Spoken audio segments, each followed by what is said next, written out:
Velkommen i studiet. Mit navn er Frederik. I dag skal vi snakke om banderne, der er aktuelle i Danmark. Og vi har selvfølgelig Mark Hansen fra Socialpædagogerne. Så har vi Store N fra SF. Og vi har Lille F fra Værbro. Ja. Hvad er jeres mening omkring bandemiljøet? Og vi starter med dig, Mark. Jo, det er jo blevet et stort problem, fordi vi er kommet ind i en bandekrig, og så vi er nødt til at sætte mere fokus på at få styr på det. Ja. Hvad mener du, Lille F? Altså, jeg har det rigtig godt i vores bande. Altså, vi kører BMW'er, vi får dem gratis jo, og vi har det godt, vi er mange medlemmer, og vi fester sammen. Og det der med krig, han er helt færdig jo. Vi har bare vores by, som vi går i, og folk skal bare holde sig væk, ellers så kommer vi efter dem. Ja. Hvad med dig, Stojan? Altså, jeg synes ikke, det er noget problem. Jeg synes, vi har det fint der, hvor vi er. Nu hvor jeg er på Tingbjerg. Det er et fint sted, selvfølgelig. Folk, de har jo fordomme over for, at det er et bandemiljø. Ja, det kan man sige. Men vi har det sjovt. Selvfølgelig vil vi lave ballade. Men selvfølgelig så er vi jo i konflikt med Værbro, som hedder Værbros hårde kerne. Jamen, det er jo på grund af, at det er nogle interne forhold. Det er meget intenst. Personligt opgør er det. Ja.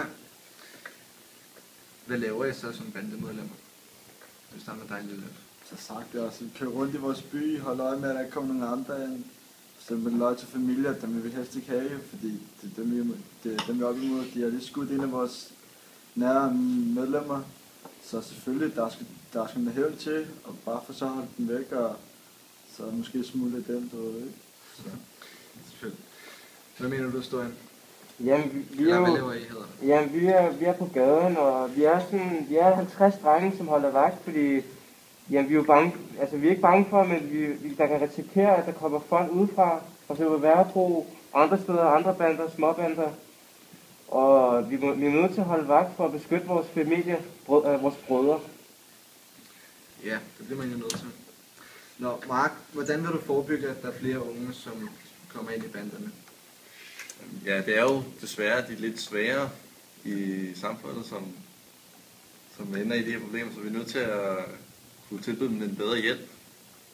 Hvad mener du med svag? Altså, jeg er vokset i en familie, hvor jeg er blevet opdraget godt.